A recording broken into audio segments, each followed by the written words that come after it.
Picture a man on the floor of a studio apartment in Nairobi, Kenya. Around him, 46 printed rejection letters. Not digital, printed. Because he believed that the ones that hurt the most deserved to be held. 6 years. 46 apps. Every one launched with everything he had. Every one dead within 60 days. His savings, gone. His girlfriend, gone. His family, stopped asking. The answer hadn't changed and the question had stopped being kind. Now picture the same man, 2 years later, on the cover of Time magazine. Headline: The man who failed his way to $3 billion. His app, Attempt 47, built in 11 days, is the most downloaded application on the planet. 1.4 billion people. $3 billion in year one. This is the story of Jomo Mwangi. From Nairobi, Kenya. The man who failed 46 times and won on the 47th. Not because he got lucky, but because 46 failures taught him something no business school on earth could. To understand what he learned, we go back to the floor. Back to failure number 1. Back to the most instructive losing streak in the history of technology. Jomo Mwangi grew up in Eastlands, Nairobi. Father, Matata driver. Mother, tailor working from the front room. What Jomo had, from age 9, was a compulsion to understand how things worked. Not use them. Take them apart. Map every component. Understand the system before he touched it. By 16 he was coding at a shared desktop in a community cafe, paying 20 Kenyan shillings an hour. Rationing sessions. Money finite. Curiosity not. He built his first app at 17, a bus route tracker for Nairobi's Matata network. Showed it to his father with enormous pride. His father used it once. Said 2 words, "It works." Jomo considers that the most meaningful review he has ever received. Not because it was generous. Because it was true. He graduated university with a first-class degree, 0 job offers, and 11 app ideas in a notebook. He was 21.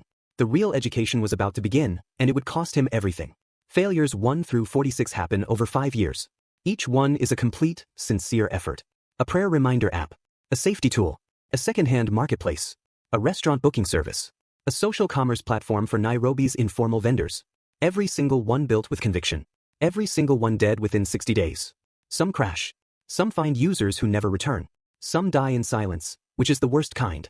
But here is what the market does not know it is doing. Teaching. Every failure gets a postmortem. Every postmortem gets a lesson. The lessons stack. The prayer app teaches him that emotional habits are different from utility needs. The safety tool teaches him that fear-based products require community trust built over years, not weeks. The restaurant app teaches him that the gap between what people say they want and what they actually pay for is a canyon that has swallowed 1,000 clever ideas. He writes all of it down. Fills 3 notebooks. Goes broke twice. Freelances to refill the runway, and goes again. In year 4, Amara leaves. She sits across the kitchen table with the quiet finality of someone who has already made their decision. I need you to get a real job. Or I need to know this will never change. Jomo does not argue. He says, I cannot stop. She nods. She leaves. He sits at the empty table for a long time. Then he opens the laptop. Year 5 is harder still. Not because the failures come faster. Because for the first time, Jomo wonders whether the problem is not the apps. Whether the problem is him. He writes it at 3 a.m. What if I am the variable that isn't working? He crosses it out. He writes it again. He stares at it. What pulls him through is not optimism. Not a breakthrough. Not a mentor's speech. It is habit. He has built the habit of building. Every morning, regardless of what the previous day destroyed, his hands open the laptop and start. Not because he is certain. Because not starting is something his hands no longer know how to do. This is the thing that saves him. Not belief. Habit. He keeps going. Failure 46 is the one that nearly ends everything. 7 months building a hyperlocal social commerce platform for Nairobi's informal vendors. 300 users at launch. 41 1 week later. The collapse is the fastest and quietest he has experienced. He prints the rejection letter. Sits on the floor. 46 letters around him, 6 years visible all at once. His best friend Kofi, who has a key, finds him there. He sits down on the floor without being invited. They sit in silence. After a long time, Jomo says, I know what's been wrong. I've been building for needs people have. I need to build for a feeling people can't name. Kofi, what does that mean? I don't know yet, Jomo says. But I will. Something in the silence before that sentence was different this time, longer, deeper. He has arrived somewhere new. He just hasn't built what's there yet. Jomo does not sleep. He runs a post-mortem, not of the app, but of everything. He asks one question he has never asked before, what feeling have I been ignoring? He thinks about what people return to. Not for utility, for something below utility. A feeling of being seen. Of finding something that mirrors a part of themselves they never articulated. Of stumbling across something that makes them feel less alone in a specific, unnameable way. At 6 a.m. he writes, people don't want to be found. They want to find. Below it, an app that doesn't show you what you searched for, it shows you what you would have searched for if you knew it existed. He circles it 3 times. He opens the laptop. He has 11 days. Pulse is built in 11 days. Jomo does not leave the apartment except to buy food. He tests it on 6 people. Everyone says the same thing. Not, this is useful. They say, how does it know? Those 3 words are the product. He submits to the App Store on day 12. Sleeps 14 hours. Wakes up. The dashboard is open. The numbers are moving differently from any he has watched in 6 years. He sits up. He does not speak for a long time. He knows. Pulse launches on a Tuesday. By noon, 400 downloads. By midnight, 100,000. Jomo watches the dashboard the way a cardiologist watches a heart monitor, waiting for the collapse that has always come. Day 2, 81% of day 1 users return. Day 3, 79%. Day 4, 83%. These numbers don't just break the pattern of his 46 failures, they break the benchmark of almost every major app in the category. The retention is not powered by notification spam or engineered anxiety. Users come back because every time they open Pulse it shows them something they didn't know they wanted, and it is right. 3 weeks after launch, at 2:47 a.m. on a Saturday, Pulse crosses 1 million users. Jomo calls Kofi. 1 million, he says. For seconds of silence. Then Kofi starts laughing, deep, relieved, slightly hysterical. The laugh of someone who sat on a floor surrounded by 46 letters and wasn't sure they would ever hear this. Jomo says nothing. He just lets his friend laugh in the Nairobi night. They both earned it. Pulse reaches 10 million users in week 7, 20 million in week 9. The steepest organic growth any consumer app analyst has seen since early TikTok. 0 advertising. 0 paid acquisition. Just people saying to each other, you need to try this. It knows. Sam Park, partner at Sequoia Capital, the firm behind Apple, Google, WhatsApp, calls Jomo's mobile at 7 a.m. Nairobi time. I've been in this industry 20 years. I don't understand how your retention is possible. Jomo says, come to Nairobi. Sam books the flight that day. The meeting runs 6 hours in the apartment, where the 46 letters are still on the floor. At the end, Sam asks, why not take funding earlier? Jomo, because the insight wasn't ready. I couldn't build the Pulse engine without failures 21 through 46. Fund me earlier, I scale the wrong thing, and I never find the right one. Sam writes a number on paper, slides it across. Jomo looks at it. He does not show his face. Jomo raises $50 million at an $800 million valuation. 2 non-negotiable terms. Pulse stays in Nairobi, and 12% of all net revenue goes permanently to a fund supporting app developers across sub-Saharan Africa. Sam Park accepts both. He later says this is the moment he understood Jomo was building a philosophy with a business model attached, not the other way around. The day the round closes, Jomo drives to Eastlands. Walks into the same internet cafe. Pays for an hour. Opens his laptop. Builds nothing. Just sits in the place where it started, on the day the first real chapter ended. The owner charges the standard rate. He pays it without comment. Some things should not be made comfortable. Some things should stay exactly what they were. Pulse crosses 100 million users in month 8. The engine has trained itself on enough behavior that it now surfaces connections even its creator did not anticipate. In Brazil, music discovery. In Japan, independent restaurants. In Nigeria, informal vendors reaching customers they never could before. Same engine. Culture shapes what it finds. Then the copycats arrive. Meta launches, discover. Google releases, anticipate. TikTok pivots its recommendation language to match Pulse word for word. All 3 within 90 days. Billions of dollars. Thousands of engineers. Chasing a 27-year-old in Nairobi. Jomo's one-sentence response to his board, they can copy the feature. They cannot copy the 46 failures that told me why it works. Sam Park writes it down. Quotes it for 5 years. The board approves the next phase. Jomo goes back to Nairobi and builds faster. Pulse generates $3 billion in year 1. Most of it from Pulse Commerce, a relevance-gated marketplace where brands reach a user only if the anticipatory engine independently determines they are relevant to that specific person's latent interests. You cannot buy your way into a Pulse feed. You can only earn your way there. Conversion rates, 11 times the digital advertising industry average. Time magazine runs the cover. Headline, the man who failed his way to $3 billion. The press tells the story of the numbers. Jomo would tell a different story, the one about what made the numbers possible. A journalist asks what he would tell someone who has been failing for years and doesn't know whether to keep going. He says, ask one question. Are your failures getting more interesting? Uninteresting failures mean you're not learning. Interesting failures mean you are. If your product fails in new ways, ways that surprise you, ways that teach you something, you're not failing. You're researching. And the research takes as long as it takes. Month 14. Apple removes Pulse from the App Store without warning. Stated reason, a data privacy policy violation relating to the anticipatory recommendation engine's behavioral signal collection. 400 million active users. Gone from the store in 12 hours. The notice arrives at 6 a.m. Nairobi time.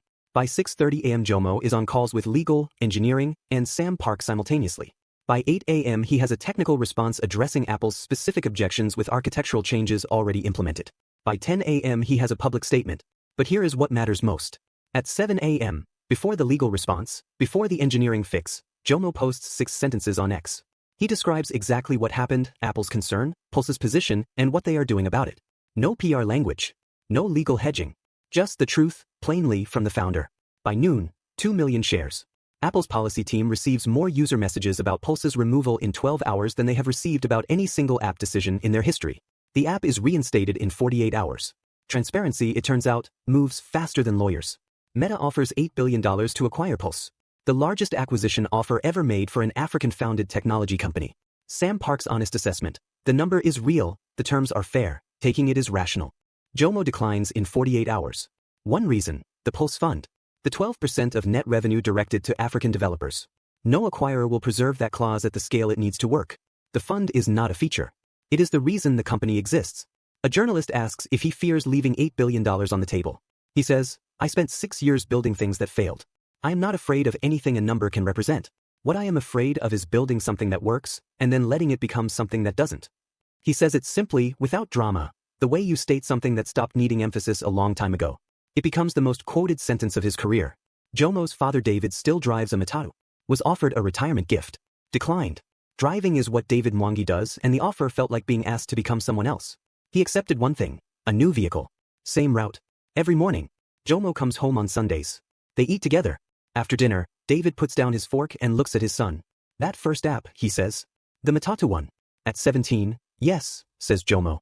It worked. I know, Dad. I should have said more than that. Jomo looks at his father across the table. You said it worked. That was enough. David nods once. That is the whole conversation. Two men saying the most important things in the fewest possible words. It is the most satisfying conversation of Jomo's life, not because it was large, because it was exactly true. Year 2. The Pulse Fund releases its first cohort, 47 developers from 22 African countries. No equity funding. Pulse infrastructure access. Guaranteed Sequoia review. 47 developers. One for each failure. Jomo stands before them at onboarding. 47 faces, every one exactly where he was 6 years ago, full of something, short of runway. He says, I failed 46 times before I got it right. Most of you will fail more. None of that matters as much as this one question. He pauses. Are your failures getting more interesting? The room writes it down. He smiles. Good. Let's begin. He means it as completely as he has ever meant anything. Pulse crosses 1 billion users in year 3. Jomo marks it with a postmortem and publishes a blog post. What the 46 failures actually taught me. 11 million reads in 1 week. One sentence travels furthest. Failure is not the opposite of success. Failure is the material success is made from. A school in Rwanda prints it on every classroom wall. The principal emails Jomo a photo. He replies and asks if he can visit. 3 weeks later, he sits among the students and talks about failure number 17 for 40 minutes. A girl in the back row asks, were you ever afraid you were wrong about yourself? Not about the apps, about yourself. He says, yes. Year 5, 3 a.m. The self-doubt was real. The conclusion was wrong. Those are two different things. You are allowed to doubt without deciding. She writes it down. He sees her write it. He does not need to see the rest of the day. This is the line that belongs here, on a classroom wall in Kigali, spoken to a girl who needed to hear it. On the wall of Jomo's office, one long glass frame holding all 46 rejection letters in chronological order. Not a Forbes cover. Not an award.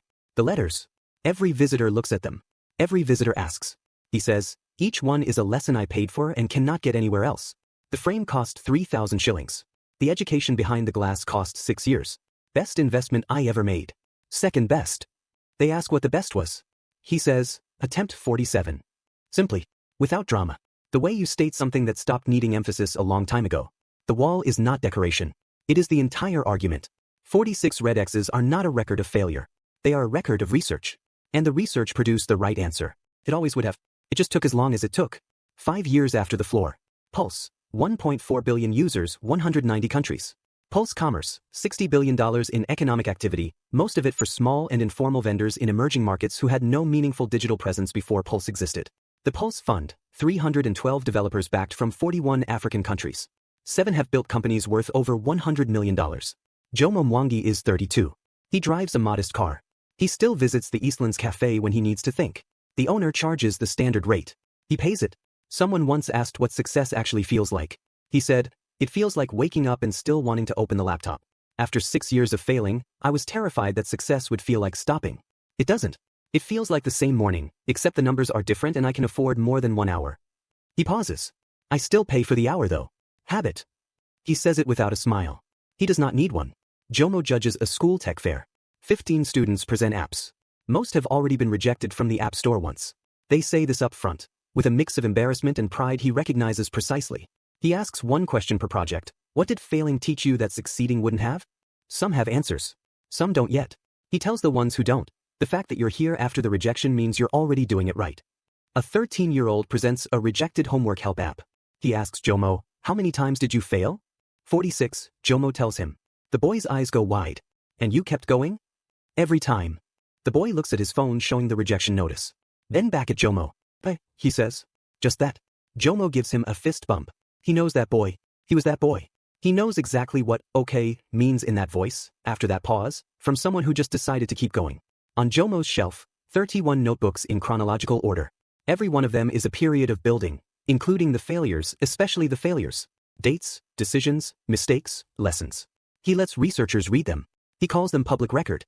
They belong to anyone trying to understand how something gets built from nothing. Late on a Friday, alone in the office, he opens the notebook from year 5, the hardest year. He finds the page. Reads the sentence, what if I am the variable that isn't working? Crossed out. Written again. He closes it. He reaches for a new notebook. Opens to the first page. He writes one line. One question. Bigger than the first one. The kind of question that can only be asked by someone who has answered the first one and knows every answer is just the door to the next room. He closes the notebook. He does not share it yet. It is not ready. But the shelf of 31 notebooks, and everyone who has ever failed forward and kept the record, knows exactly what that new first line means. It means it is beginning again. Jomo Mwangi wakes at 5 a.m., makes tea, reads for an hour, drives to the office. First and always. Opens the laptop. Not email. Then opened. Yesterday's entry. Then a new one. This is the practice. It has not changed since year 1. Only the numbers around it have changed. On the wall, 46 letters in a frame. On the desk, the new notebook half full. Outside the window, Nairobi waking, the city that made him and the city he is making. The thing that defines Jomo Mwangi is not the billion users, the $3 billion, the time cover, or the $8 billion he turned down. It is this. He has never stopped treating each morning as attempt 47. Not because he has forgotten the 46 failures. They are framed on the wall, right there. But because the thing that made attempt 47 work is not something you bank. You return to it every morning. The willingness to be wrong. The commitment to the post-mortem. The refusal to confuse a current success with a permanent truth. He opens the laptop. He begins. The 47th attempt is not a moment. It is a practice. And the practice never ends. Jomo Mwangi failed 46 times. He lost everything, twice. He kept going anyway. Not because success was guaranteed, but because stopping was the one thing he could not bring himself to do. His story isn't rare. It's just rarely told honestly. If this story made you think differently about power, ambition, and how success really works, then you belong here. Subscribe to the channel. Because we don't just tell stories of people who rise fast. We reveal what it actually took to get there, what they risked to stay there, and what the world looked like before anyone believed they could. This is the Dawn Film Vault. We don't just tell the story. We tell the truth of it. See you in the next one.